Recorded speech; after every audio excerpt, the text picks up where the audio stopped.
Welcome to Pour Over Marketing. I'm Rob Southgate. Okay, we're already here.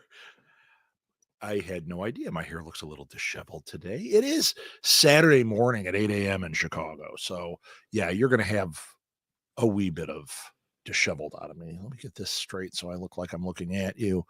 Uh, Good morning. I'm excited to be here. As usual, if you read my ticker at the bottom, it actually says I'm thrilled to be here, which is very true.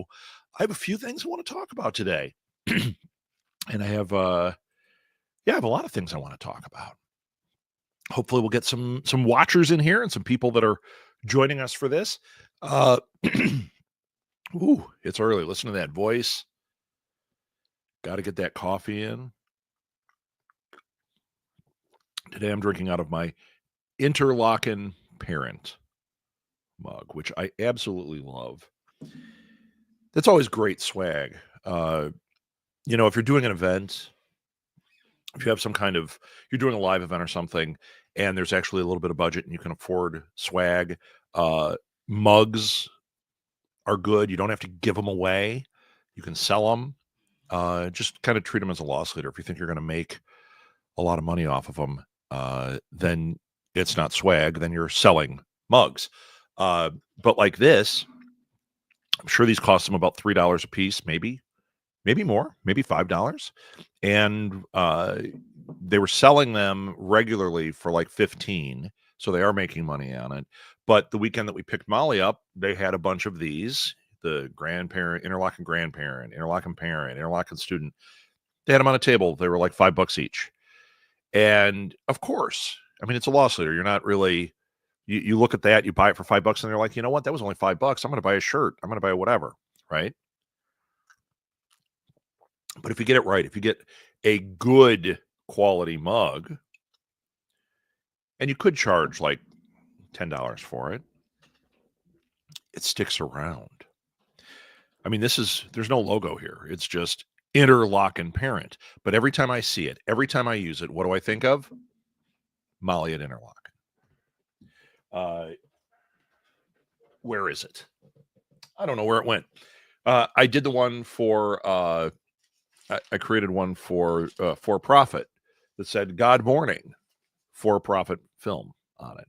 God Morning's a line from the movie. It sticks around. Now, I'd say it sticks around, but I don't see where I put mine. The only problem was the mug company that made it, it says right on their website in very tiny print, hand wash only. But it doesn't say that on anything where it's shipped. It doesn't have a sticker on it that says that. So what did everybody do? They put it in their dishwasher. What happened to pretty much everybody I talked to? The logo went right off. So now you have a blank mug or a mug with little remnants of paint on it. You do that to get a cheaper mug, something you can give away. The problem is it doesn't stick around. It doesn't do what you want this marketing to do, which you want it to stick around. You want it to remind people, which is what this has done.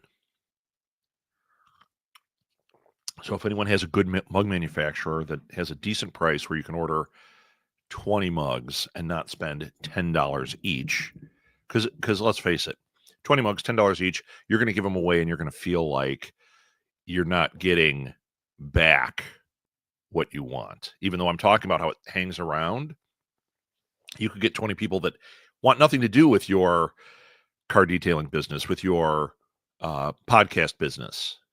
They don't even care about the logo. They just, it's a free thing. I'm going to take it. Well, when it's only $5 and you do that, it's a little easier to swallow. So if anyone has a suggestion on a mug company or a t-shirt company that does quality stuff, let me know. I use TeePublic. I'm trying to figure out how to break free of TeePublic because even though I love what they've got going on, their shirts, every shirt I've had from them, I shouldn't say that. Most of the shirts that I bought from them, the decal has peeled off. And I know it says wash it inside out. I've got one that Maeve and Molly gave me a couple years ago that was the WKRP Turkey Drop, right? T-shirt. It's really fun. And I wore it at a Live at the Blue Box on Thanksgiving. And it's kind of a one-time shirt because then I wash it inside out and most of it peeled off. And then now it's literally a shirt I sleep in and you can't even tell what it said. That's not great. Now, the other products from TeePublic I've been happy with, but that not happy with. So once again, and this is a place in our forum or on our website or in the chat or right now in the chat. If you know a good t-shirt company, a good swag company, a good mug company that makes a quality product that we can use for marketing purposes or to open up a revenue stream, if you can create fun t-shirts, you've got those ideas and you're like, hey, I could do this. Who are those print on demand places where you can do that, where you don't have to stock 100 shirts and go, oh God, I hope I can sell 100 shirts. Write it in here, put it down in the chat, write it in the comments. Trust me, people see these things. Even though there are not a lot of people that watch day to day, like when I'm doing this live, what I find is there are a lot of people watching this after the fact. And people will write to me with things like this, like, oh, here's where you get quality t-shirts.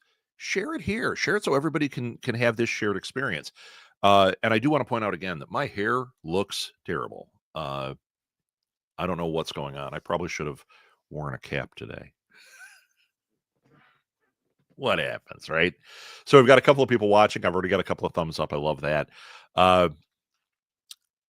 If you have questions, write them in that link there or write them in the chat. I'm also going to go look at Facebook because the one day there was not a single person writing. And then I went to Facebook and there were probably 10 people that had written in there. So go figure. Okay.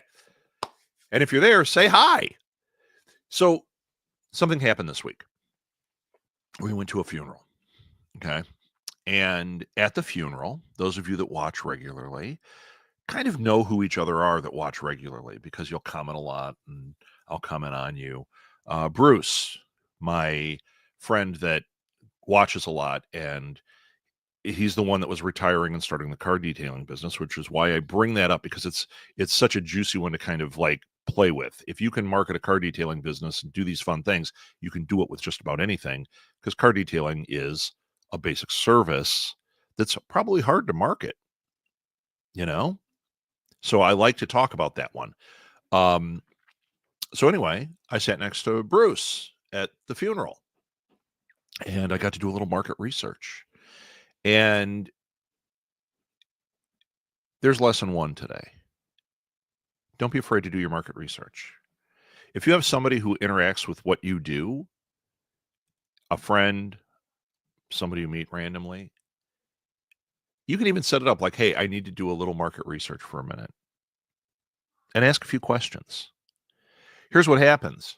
Bruce opened right up. He started telling me things that really, really helped. Now, you may go, well, yeah, but you knew that. You do this because you know that. Well, yeah, but until somebody validates it, until somebody says it, sometimes you don't know. Sometimes you need somebody to say it to add to that validation. Just like when you read reviews, everyone says don't read reviews. Well, you got to be careful. You read one troll and it takes away the 100 good reviews in your head. So you do have to be careful with it. But you know what? Encouraging reviews that say things like, I love how you speak in the third voice or third person. I love on your show. I love how you always have a gotcha moment in your story. When you put the chocolate on the pillow, it's memorable. When people say those things, those are the things that you take with you and you go, you know what? Somebody noticed. I got to keep doing that. I'll give you a great example. And this is what happened when I was talking to Bruce. One of the things I said, what's your favorite part of the show other than it's me? I mean, I know the guy, so of course I'm going to say something obnoxious like that. And he said, it's the interactivity. Like he likes all sorts of things about the show, including having my Neosporin sitting in the back. But he liked all sorts of things. He liked the setup. He liked what I talk about, how I approach it. He liked all that stuff, which great, good, because I need to hear that because I often feel like I am just completely off the mark. Often. We all have imposter syndrome. I have it. Even though I know I'm not an imposter, I know what I'm talking about, and I'm humble where I don't. I still have that feeling like, why does anybody watch the show? And the stuff he said, I was like, okay, good. So he likes how I'm doing this. He likes how I'm communicating. But the one that I loved is he said he likes the interactivity during the show, where if somebody makes a comment in here, I will share it, which nobody has today, but I'll share it on the screen and I'll read it and talk to the person. He said he feels like he starts to know the other people that are there. He feels like he knows me. He does know me, but he feels like there's that connection. And I have to admit, when you watch, even if it's a friend of yours, when you watch them do a show that's like this, you start seeing their show persona different than their we're hanging out persona. And the fact that my show persona is connecting with him and he loves that interactivity, and the reason it's connecting is a lot of that interactivity. It told me a lot. It told me keep fostering that, keep getting people to talk, keep asking for comments and questions, and keep pursuing that. And you as an entrepreneur need to keep remembering that. Don't be afraid to ask a customer, why did you walk up to my booth? Don't make it weird, because we all know that uncomfortable feeling too when somebody says it and you're like, uh-oh, am I getting interrogated? No, make it natural, make it holistic, make it so that they feel like this is just part of the conversation and they're just trying to learn something. I like what you do and I want to help you by answering the question that you're asking me. I'm asking you, what is it about my table that brought you over here? Oh, I'm a big fan of your work. Okay. But what about that person who doesn't know your work that it captured their eye? What if it turns out that 90% of the people you talk to say, I was referred? Okay, where are the referrals coming from? That helps. Ask them. You don't have to make it an interrogation. Just ask the question. And that's what I was doing with Bruce. And it was really, really super helpful to me. He was telling me stuff about the show without going into it too much. But he was telling me stuff about the show that gave me insights as to what, or it validated, but it also gave me insights as to what was working. And it validated things that I was thinking about it. The other interesting thing is, now I haven't seen Bruce in here watching as much. I know he's busy. I don't expect everybody to hit it every time. Hey, watch it later. It's there, right? First of all, that was something he said, and that's something we should address. He didn't know that you could watch the old episodes. He thought you had to watch it live. I know I've talked about it, but I'm going to start letting you know. You can go to YouTube and watch the show. The live feed shows up on the Southgate Media Group YouTube channel. It's feeding live there right now. It's also feeding live on Facebook, on my Facebook, and on the New Media Lab Facebook page. Okay? So Southgate Media Group Facebook page, Southgate Media Group's YouTube channel, New Media Lab Facebook page, my Facebook page. Okay? They're streaming live. After it shows, I know you can find it in there on the Facebook or on the let's get some more coffee in me. That'll help. I know you can find it on the YouTube channel. That's not what I'm going to talk about. I know you can find it on Facebook because it sits in there, right? But even better, I took the time this week. I've got a year and, probably a year and a half worth of shows now. I took all of them and I put them on the New Media Lab has its own YouTube channel. Now, it's a channel that I have not really done anything with until this week. This week, I put the original New Media Lab, the podcast episodes on there a while ago. Okay.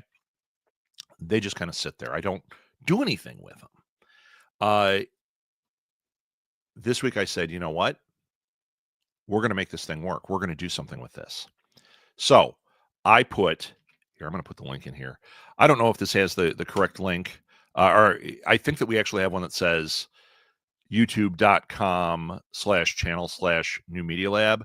But if I don't have that set up, because I don't know quickly how to find that, and if I have that set up, this is the one. Just click on this, it'll take you there. And in the future, if I add it so that it does say New Media Lab, if I haven't done that already, you can still click on this and it's going to take you there. That's the internal code for it. And then there's the personalized one, which should be set up. But like I said, I haven't done much with it. But what I did do was I went in and moved things around a little bit. I made a couple of playlists. Okay. There's now the older show, the podcast has its stuff on there, but there's a playlist for pour over marketing. And I put, you can't see them yet, I put every single show in there. Right now, if you go to it, it says there are like 10 available. Let's see if I can look at it. Oh, because I'm in looking at it, it says there's 65 in there. But these are not public. They shouldn't be. So if you go to the New Media Lab YouTube channel, there are 61 episodes in there. They should not be live. I don't know. Maybe they are. Maybe you could jump in there and see them now. But last week I put last week's episode, oh no, I'm sorry. This is March 23rd's. Building authentic branding, building an authentic brand. I put that one in. It had 6 views. I put that in last weekend. I put the road trip to Omaha in there. These are live for sure. I put the live in Louisville one in there, and I can see I'm getting a few views all of a sudden. Metadrops fact checking got 18 views. The one I posted the other day got 6 views. Pretty good for something that I've done nothing to promote. Bruce, a fan of the show, didn't know existed. So, get ready. The entirety of Pour Over will be in there in a playlist. New Media Lab, the entirety of New Media Lab, I'm developing it so that the audio versions are on there. And then going forward, I'm going to be doing interviews for New Media Lab. So that's different than this. They're going to be on there. One thing that Bruce had brought up was he really liked when I dig into a topic, and he said, so he likes this like freeform thing. And he said, is there any place that you can go to learn how to set up a YouTube channel or to do the things that I casually kind of bring up here? And I said, yeah, I mean, you can just look it up. But then I thought, wait a minute. To me, it's just, I could just look it up. But to a lot of people, that's where it already stops. They want ease of use and they like what I'm doing here. So because of Bruce, I'm going to start doing 2 things. I'm going to start making playlists that are almost like training playlists for each thing. So if you have something you want me to do, if you're like, I want to know how to set up a Substack, I want to know how to create a calendar, I want to know how to launch a podcast or how to market a podcast, whatever it is, let me know. And we'll start making these videos, these short videos. We're going to make shorts. So we're going to have those. We're going to have the show that Maeve and I are going to be doing together, which is like Catalyst, which is a little more formalized, because here it's just open AMA. That's going to be, somebody's given us a topic. For example, we were in Omaha and we go to this great restaurant. It's called the Brunchbox Cafe. We love it. They have a breakfast burrito, a gluten-free breakfast burrito that owns us. We get it every time. It's so good. And they have other stuff on the menu, a lot of gluten-free. It's just it's a great little place, and fabulous, right? So we sat down with the owner. We were talking to her, and she started bringing up some of the difficulties, the marketing difficulties. And we went, you know what? We're going to do that on one of our Catalyst episodes. if she doesn't mind. And we even said, what if we invite you on? And she was like, oh my God. So we're going to invite her on to be a guest and ask questions, but we're going to be a little bit more prepared. It's not going to be quite as loosey goosey as this is. This is pretty loose. And then the other one that Maeve had come up with is there was a marketing conference that we have the videos for. I want to say there's 30, there might be 50 different talks that are on there. And we're going to start watching them and then doing like kind of breaking them down and then doing a talk about it. So it's not what the person said necessarily. We're going to share some of the insights they gave and then add to them, but for each of the different talk topics. I think that's a really great idea because let's face it, we can't all go to all the conferences. I encourage people to go to these, but at the same time, like when I do a show like this, it'd be great if there was a reflection podcast that talked about some of the ideas and then added their ideas to it. If they just took what I did and refiltered it, well, that's not what I want. But Maeve came up with this idea. She said, why don't we watch them and then we can put it through our filter and try to explain it a different way, take just the nuggets out of it, and then encourage people to go to this conference or to get their virtual conference in the future, or at least follow the person. Because you don't know. I mean, there are people that do these. I do these where if you follow me, now you're interacting, you're getting free information, or you can go to that next level and subscribe to things and pay for them or hire me. Well, same thing there. Let's say you're watching this.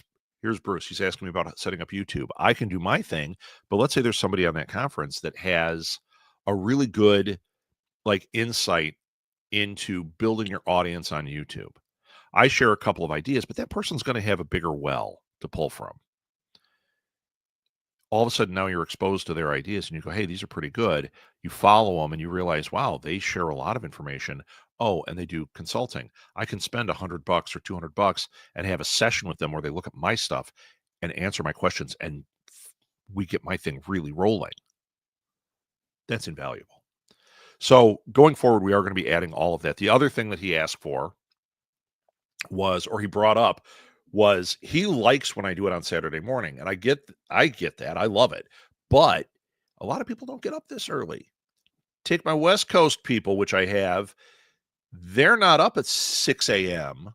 on a Saturday to watch this. That's why the numbers are higher on the rewatch, right? Well, maybe 3 times I've done a Thursday night one. So instead of pour over, that one is called happy hour. You might put something a little different in your coffee, right? And he said, are you going to do that? He said, I saw you said that. So I know he's watching the repeat because he wasn't there when I was talking about how we're going to start adding that. But it made me say solidly, starting in June, we're going to do maybe 2 a month of Thursday night happy hour. And we'll do an hour. But I think what we're going to do is we're going to make Thursday nights pointed. We're going to do maybe an hour show, a half hour of it about a specific subject. So we're pre-planned. We can market it and say, hey, tonight we're talking about keywords and how you find them and how you use those in your marketing, right? Maybe that's a subject. We can talk for a long time about that subject. And then we open it up and we just have discussion. Saturday morning will be more like this: rambling, thoughts, hopefully questions. There's a hint. Somebody write some questions in here. So yeah, there's a lot on the horizon here. And me going in there to YouTube and adding all those episodes really, really, actually, I could actually show you.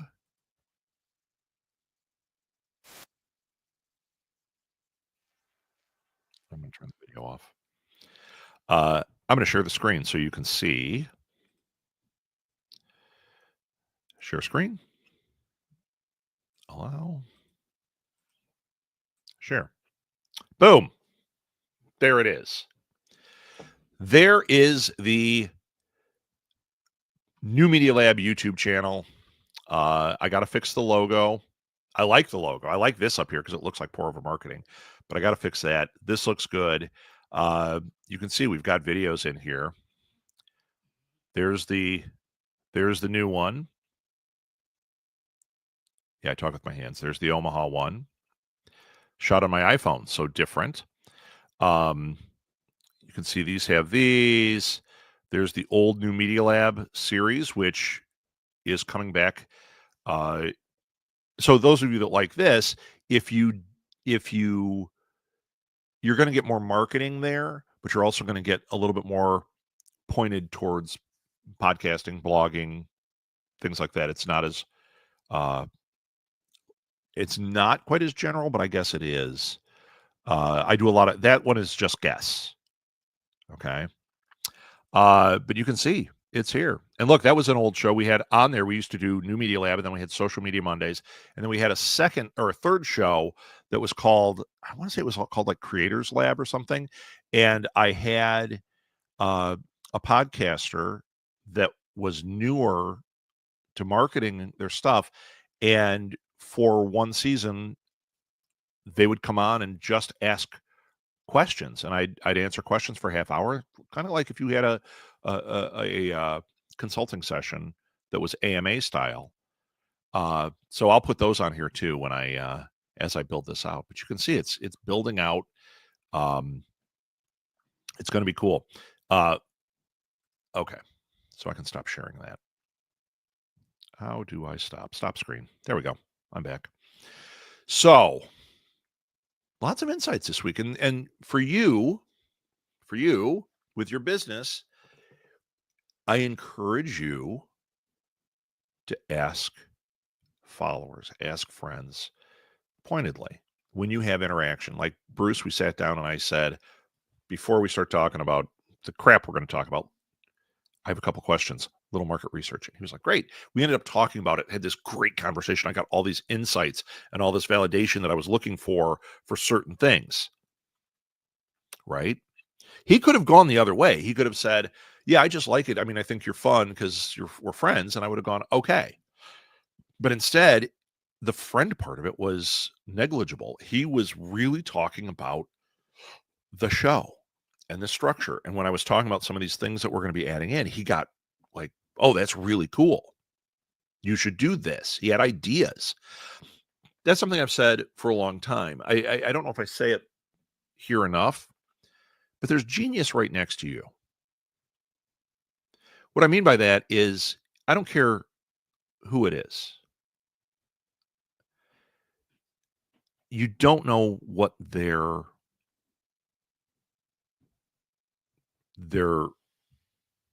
internal mastery is or what their thoughts are. So you got to ask and you got to shut up and you got to listen. That's great coming from a guy who is sitting here talking for an hour, right? Shut up and listen. But you don't know. You know, you could have a restaurant, let's say, and you're talking to the person who picks up your garbage at your house, doesn't even know you own a restaurant. Get in conversation with them, mention that you own a restaurant. Oh, what type is it? Oh, I have a Chinese restaurant. Oh, really? That's cool. Hey, do you do blank? There it is. No. But you're asking about it. Is this something I should be looking at? When I say there's genius next to you, I've had people say things that break the paradigm or realign my thinking just because they said, oh yeah, so you're like this.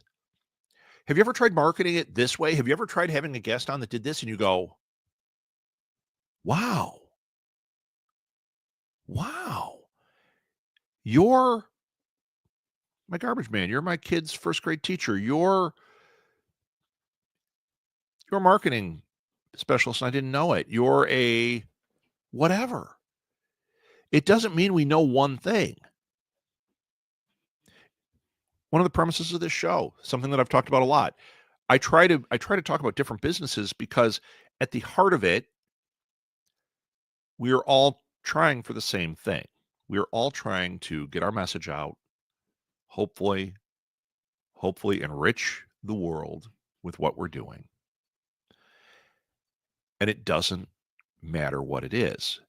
How I market a podcast is not entirely dissimilar than how Bruce markets his car detailing business, or how you market your bread making business or your card business or whatever.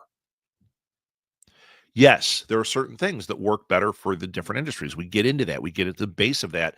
But the overarching things that we do are not dissimilar. If you're an entrepreneur, you've got a small business, and you sit down and you start talking to somebody, and they also have a small business. Now, maybe you have a retail store, and I start talking to somebody who, they make cookies and they sell them at the bake sale, but people love them, so they try to let people know they're going to be there. They're an entrepreneur as well as you are. And when you start talking, they're going to have ideas that apply to you, and you're going to have ideas that apply to them. Different scale, different products, but you're both, at the end of the day, entrepreneurs. I got to see what Gordon said here. Here's Bruce's favorite thing when I share these. Truth, a colleague's comments helped me realize that I've had a content strategist as well as writer, but I never thought of myself as a straightforward content copy strategist. Interesting, right?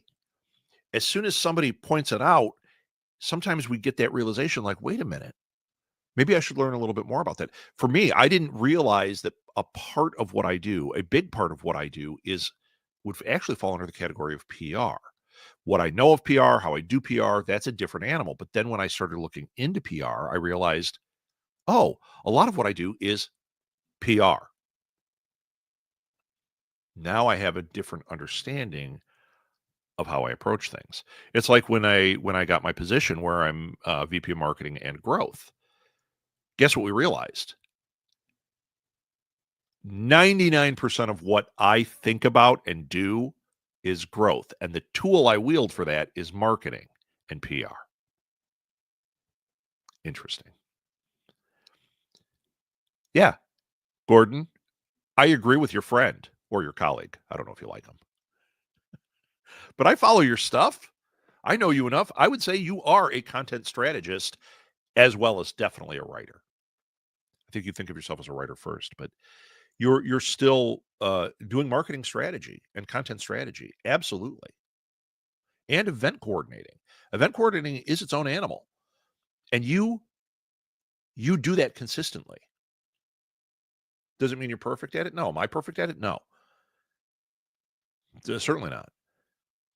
But now we know, oh, it's what I do, and people do view it that way. It's interesting to hear how people view you.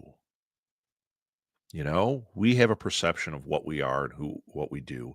And it's interesting when an outsider gives you a perspective, because their perspective is the only perspective that they have. I've told this story. I'm going to tell it again.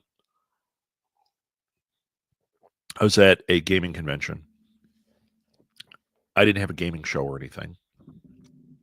I just had the podcast network.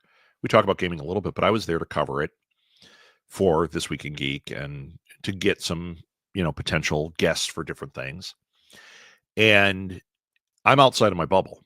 I don't make tabletop games. I didn't have my podcast, TTRPG Insider. I didn't have any of that. So why would anybody know or care in that bubble, right? And I get on an elevator and I'm standing there, and two younger guys get on, kind of scoot to the side, and we're just standing there. And it was so hot. So I'm just standing there like trying to take in the air conditioning and stop sweating. It was incredibly hot that day. And it gets to my floor, and I get off the elevator, and they get off behind me. I didn't know. I mean, I just get off, and I hear, oh my God, that's Rob Southgate. Very weird. Why would anybody know me in this situation? Like, it was weird. So of course I turned around, jackass that I am, and I said, "Did you just say that's Rob Southgate?" And they both kind of went like, the guy goes, "Yeah," and I went, "Oh, I get that all the time. I know I look just like him. I am not him." And they looked crestfallen, which is my favorite thing. And then I was like, "Guys, I'm screwing with you. If you're a fan, you would know that I'm screwing with you." And they laughed. I ended up taking them around the con and introducing them to people that I had known already, that I had met, and said, "Hey, these guys have designed a game. I thought it'd be nice for you to meet them." And they'd get in conversation and exchange cards. And they were like, oh my God, you know everybody. I'm like, no, I don't know anybody. These are just people I had conversation with.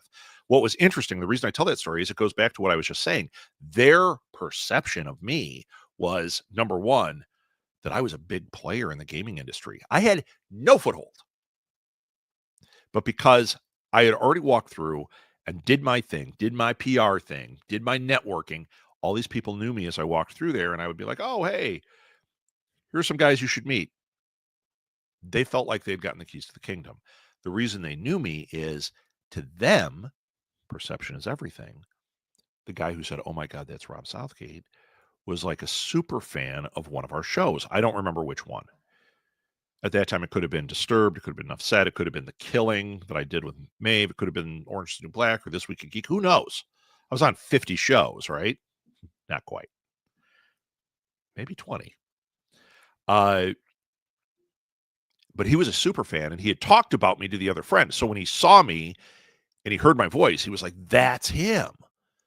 So to him, in his brain, he had this perception of me as super important there. And I was this like podcast celebrity. To his friend, I was like, oh, that's a guy that hosts a podcast, I have a feeling. And to anyone else that was in that hallway, I was a guy at the convention just like they were. Perception is everything. In fact, that brings up, I was reading this really great post today. Something I wanted to talk about. So I don't know who this guy is. It was on Threads. His name is Noah_VNCT. He wrote a post today, Noah, NOAH_VNCT. This is Joseph Sugarman. He was one of America's greatest marketers in the 70s. Okay, then he goes through and talks about why. And he says he shares 31 psychological triggers that Joseph Sugarman used. Now, Sugarman is a name in the marketing world that you will hear. He's kind of like a Nolan Bushnell. I wouldn't say that he's like, you hear, if you're a marketing nerd, you'll hear a name like Phil Kotler and you're like, oh, academic, he's the guru. Sugarman, you'll go, oh, he's a flashy marketing sales guy, but he made a ton of money and he did know how to do this. And he used psychology. I'm going to go back to that one. I want to see where he said the thing that was just applying to what I said. Here we go. This is number 3, integrity. Your messaging mirrors your personality. Every design choice, every word, every tone creates a perceived identity. That's what I was just talking about. Gordon, what you do to your colleague, their perception is you are a content/copy strategist. That's what they see. If you think about what you present out there, you can think about how people might perceive you in these different areas. Which ones do you want to pursue? Which ones do you want to dive into? So then it says, Steve Young said about this, and this is a quote from Steve Young. I think this is great. Perception is reality. If you're perceived to be something, you might as well be it, because that's the truth in some people's minds. So to that guy on the elevator, I was an important person in the gaming world. I was the connector. So I might as well do it. I did have connections. I walked them through. I introduced them to people. These guys were freaking out. They were new on the scene. They didn't know anybody. Now they do. What they do with it afterwards is up to them. And that's what I told them. I said, you've got cards, contact them. Have the last word. Make sure you contact them. Make sure you stay in there. If you really want to do this, make friends. Even lose friends, make friends. Yeah, this was a really good post though. Like, I'm not going to go through it. Maybe we'll go through this another time. I mean, there's 31 of them. Some of them are kind of repeating the same thing, but they talk about timing and trends. And yeah, I mean, it's really good. It's really good. Sugarman was one of those guys that said you don't need a 4-year degree or a master's degree to understand how people think, how to sell to them. You can sell them anything. One of the things that he did was, it even says the numbers on here. Hold on. This is the one I know about him. He was the one that created the blue blocker sunglasses. You guys remember those? He got the world to think that was the thing. And hey, to this day, using that tint does help with eyes and all that. But he exposed that to the world by saying you can get those in sunglasses and it's going to do this for your eyes and it's so much better for you. And people were like, wow, I got to have those. Were they the most attractive sunglasses? At the time, they looked different and cool. But now you'd wear them and you'd be like, ah, ha, ha, you're wearing those Walgreens blue blockers. Uh, he sold a used airplane for $240,000 instead of $190,000 using a single magazine ad. He made perception work for him. He did another thing there is, so this is something we just experienced. A business person that I know was talking to me about how much we were going to sell something for. And the number they gave was low. And I said, oh, that's too low. And they said, no. That's what the market bears. Remember that. You have to go with what the market bears and what the market dictates. Look at what other people are selling them for. That's where you're going to stick. And I said, that's one side of the coin. What Sugarman understood, and what my perception is you're an entrepreneur. You set the price and you make it worth that price, and you're going to get that price. By the way, we did. Like a lot more than what this person had suggested. A lot. Why? Because we knew what the value was. We demonstrated the value. There it is. Demonstrate the value. Set your price. Demonstrate the value. Now, does that work for everything? If you're selling a commodity, if I'm selling, here's a iPhone stand, right? And these go for $29.99. I can't go out there, take the same thing and put a price tag of $59.99 because everybody has it at $29.99. But if I create one and it has better value, I see the things it does, and I say, you know what? The engineering in this and the things it does, I think this is worth $59.99. I set my price, I put it out there, and I justify it. I make it so that the perception is this is worth $59.99. It is not the $29.99 one. This one is way better. Guess what? I've set my price. You see it in restaurants all the time. How many times have you gone to a breakfast place and been like, man, this bacon, eggs, toast, this thing was awesome. They gave me a big plate of it. Price was good and the flavor, fantastic. Then the next week you go out with, some friends and go to a fancy breakfast place. It's the same food, but instead of $9.99 for this giant plate of food, it's $25.99. And you go, but it's still eggs, bacon, toast. They may have put some parsley on top of it to make it look fancier. They may have put a butter pat that is cut a certain way. But at the end of the day, it's essentially the same. But your perception is better because they've presented it better. Maybe they've elevated it a little bit. Have they elevated it another $20? No, it doesn't cost $20 for a stamp to make your butter pat look like this and for your seasoning salt that is specific to you. But they get it. They get it consistently. Perception is everything. And you as the entrepreneur know what it should be worth and put it there. You don't have to undercut yourself. You also don't have to go with what everybody else says. Now, granted, once again, what the market bears for this might be $20. That's where you could also make the mistake of introducing a $60 version of it and nobody buys it. Well, that's where the market doesn't bear it. The market's like, but I can get this one that what you're doing is like unnecessary. This does everything I want it to do, and it's half the price. Okay.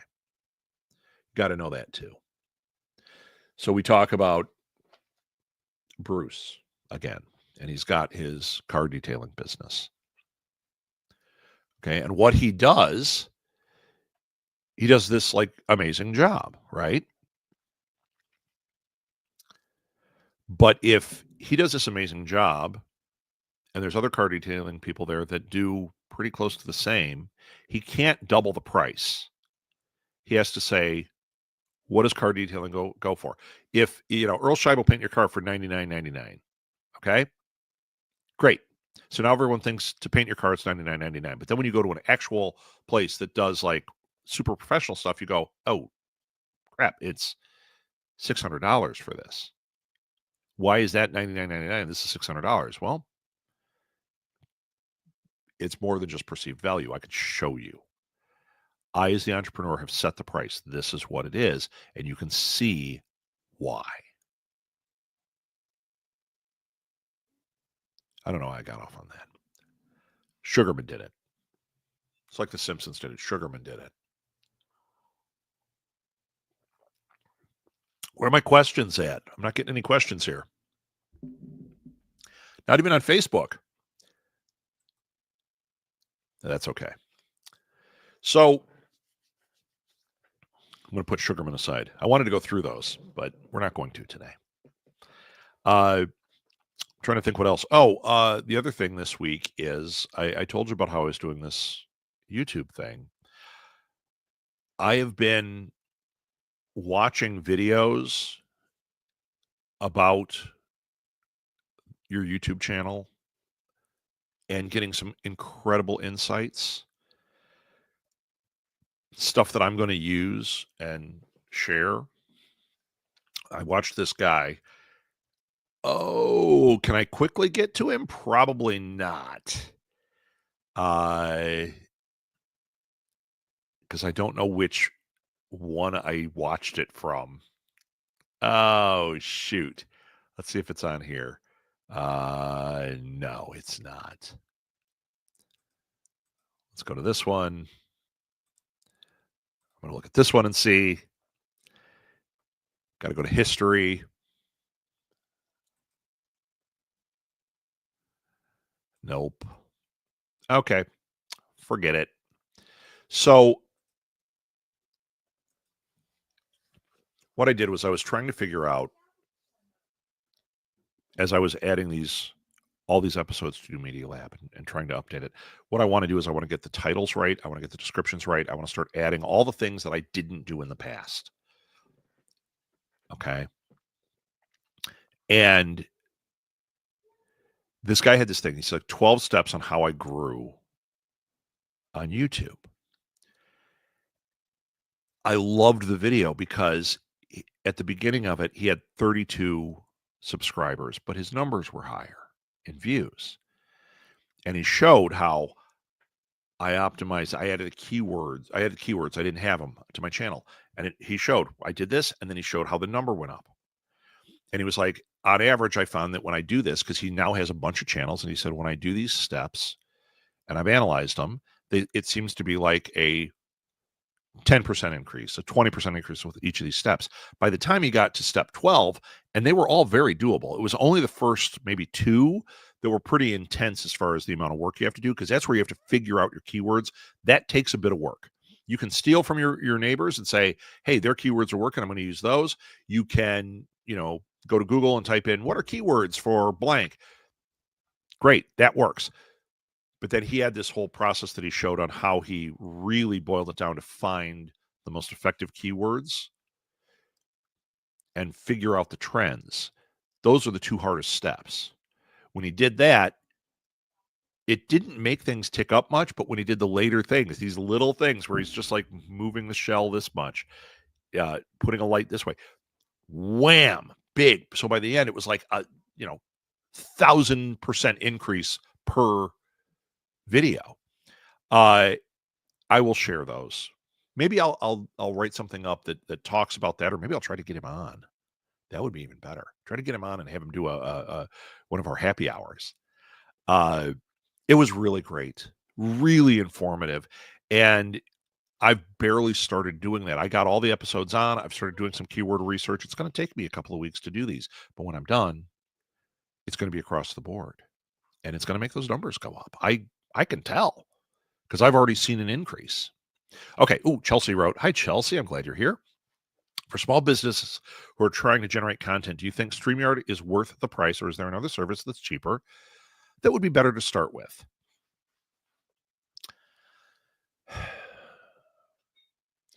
It really comes down to what you're trying to do. Okay. You can do it for free. You don't need to have something like this. In fact, If you're tech savvy, if you can do your own thing, you can use an OBS and set up your own thing that's a lot like StreamYard. StreamYard is more of a plug and play service. I can go in here, I can create the things that go along the bottom, the little banners. I can see, I just changed it. I can add the image up in the right hand corner. I can switch that out. Here, I'll even do it. I can switch that out at will. Okay. It's easy. Here's Chelsea's. See, I've got it in there. I can add video to it like that. Hide it. I can have backgrounds. Okay. Super easy. So is it worth it to me? Yeah, 100%. 100%. I really like having this stuff at my fingertips so I can produce while I go along as well. I do the setup work. I put these things in here and then I can have access and I can have guests on. I can put people in with me. Oh, I can't really show it without having somebody there. But you can see all the little options I have of what I can do. Okay. So I really like it and I think it's worth the money for it. Especially I'm doing the cheapest thing. Okay. OBS, you could do the same thing. It's just not as quickly interactive. So it's a little harder to manage while you're talking and doing your thing. But one thing that I have learned is if you find a good service, it's worth spending a couple of bucks for it. All it did for me is it made this more professional. Because in the beginning I wasn't using StreamYard. I was using Zoom for free. And then I switched from that. I was using, I think, just YouTube Live, but it didn't do all these things. So do you care about doing these things or you want to just have video? Want to improve your video? So you've got your show, you're doing interviews, right? You can go to YouTube and you can use their free stuff. You can do a side-by-side video. Okay? Easy. I think you can even select having a couple of different options, side by side, 2 boxes. I mean, you can do that on Zoom, right? And you can do it with the free software version. You just can't do all these little finishing touches. 2 things I would do. Number 1, to improve it, is I would get a better camera. Now, I think the camera I'm using right now sucks. It looks great when I'm doing this with you. I think it looks okay when I'm on Facebook. But when I go back and I watch it, it does not look the way I want it to look. I think I got my lighting down pretty well. I think it's lit good enough for this. I'm not a lighting expert. I know if I had a lighting person come in here, they'd say, no, we need a light here. We need to, yeah, okay. But what I am going to do is I have an SLR sitting here. And I just got the magic cord where I can connect the SLR to my computer and use my SLR's lens instead of this little camera here. And it's going to make the quality of the show go way up. Number 2, audio. So I see a lot of people do shows on YouTube and on TikTok and that, and they're using the headphone with a little microphone. That sounds fine. I see podcasters doing it. Sounds like tin to me. And I've done plenty of shows that sound like tin. I was just on the show Astonishing Legends, and I was so excited because it's a big show, and these are friends of mine, and I was like, oh, I got to be on. It's really cool. And when I listen back, I sound like garbage to me. I hate it. Why do I hate it? Because it doesn't sound like this microphone. Why not? Because I recorded through their StreamYard to them, and it didn't pick up the tone of this. How do you improve that? How do you, Chelsea, you've got your show. How would you improve that? Whether you're doing a show or whether you're creating content, here's how you do it. First of all, you upgrade to a microphone like this, and you record on both sides. So if I'm doing a show, Chelsea, let's say you're guesting with me, and I would say, okay, I want you to record on your end as well. Through StreamYard, you can actually do that. You can set it up to say record both locations. Okay. you can do it automatically. Let's say you're not doing it through StreamYard, you're doing it through an OBS or you're doing it through YouTube. That's fine. Record on your end. I'm going to record on my end. Even if you just record the audio on your end, it's going to be better quality than what it is doing it through this video thing, because the video is using a lot of bandwidth. So between us on this end, it's going to sound great.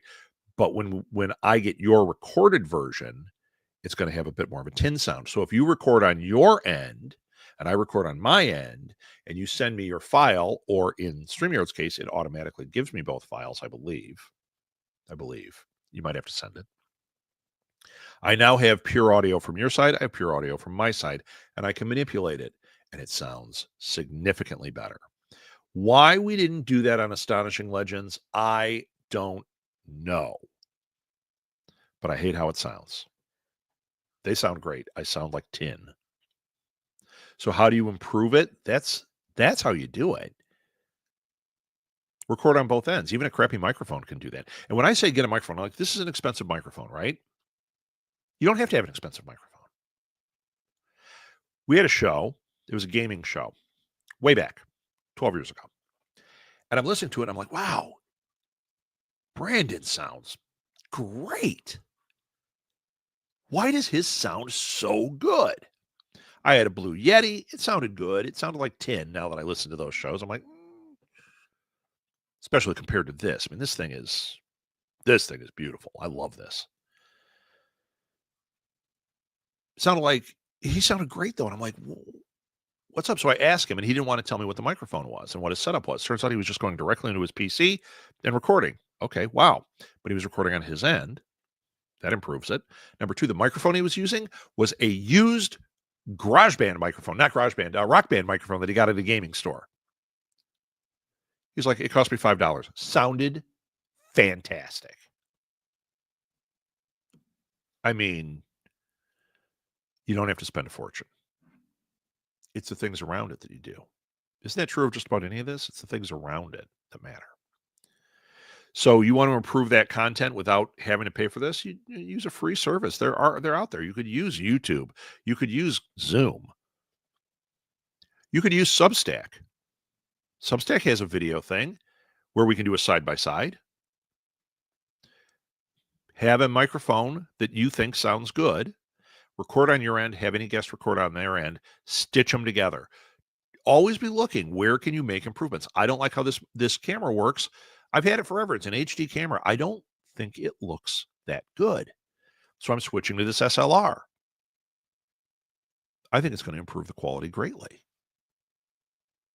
I switched to this microphone. I love this microphone.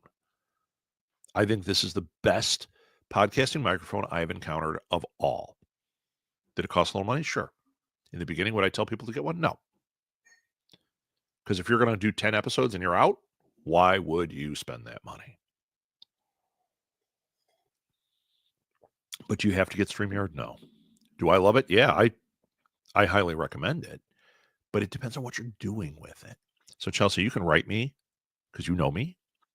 Tell me what you're doing with it, and I can get a little more pointed on that and tell you whether it's worth it. But once again, OBS is just like a programmed thing where you can create all of this. I used to watch these shows that had the backgrounds and they had this stuff and all that. That was all created in OBS. When I tried to use OBS, it was like, oh, there's a learning curve. I got to figure all of these elements out. It's like working with if you have Squarespace to design your website, or Wix. People are like, oh, I designed it with Wix. It's super easy. It is.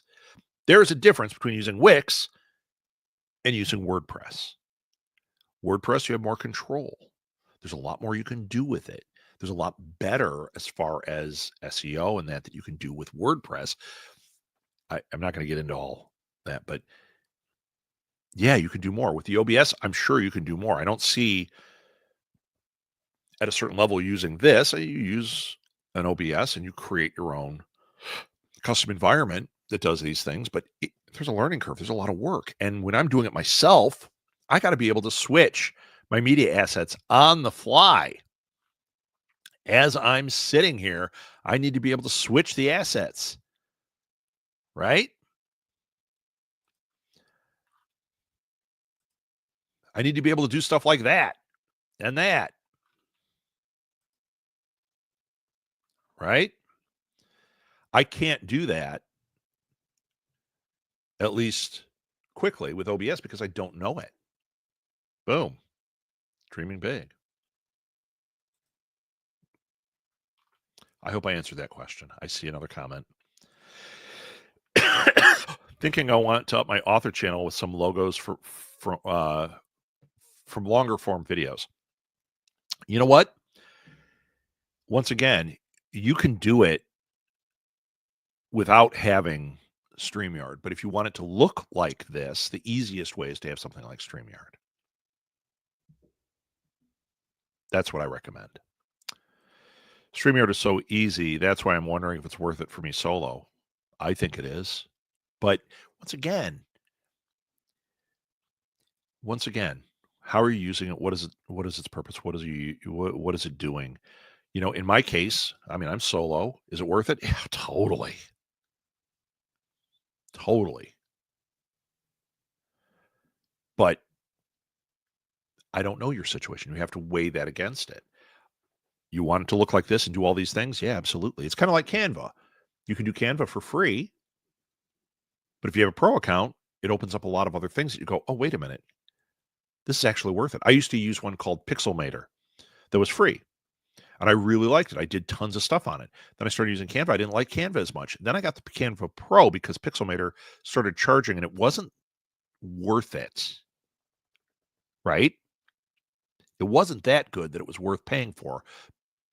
But because of Four Horsemen, I had access to the pro account for Canva. And then I was like, oh, the pro account for Canva is 1,000 times better.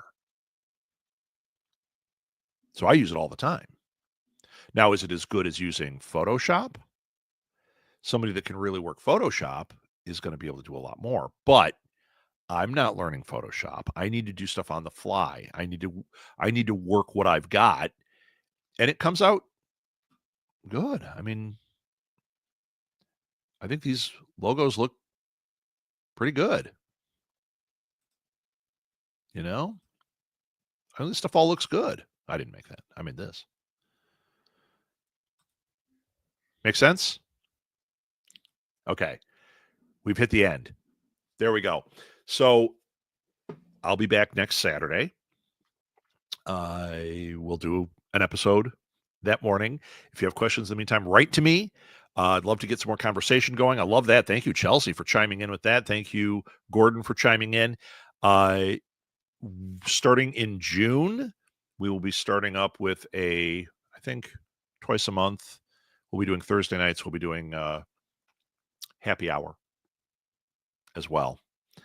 And then some of those other things that I broke down earlier in the show. So if you didn't hear them, go back. You can watch this on the New Media Lab YouTube channel, where I am starting to add all the old episodes. They're all loaded in there, but I got to optimize them before they go live.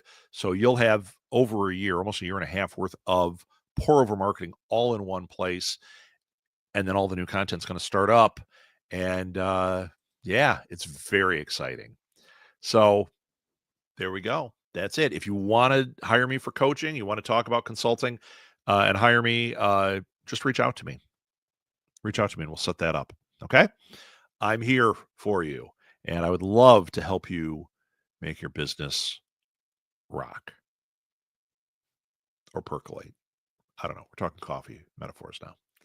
Have a great day, everybody. Have a great weekend. See you next week.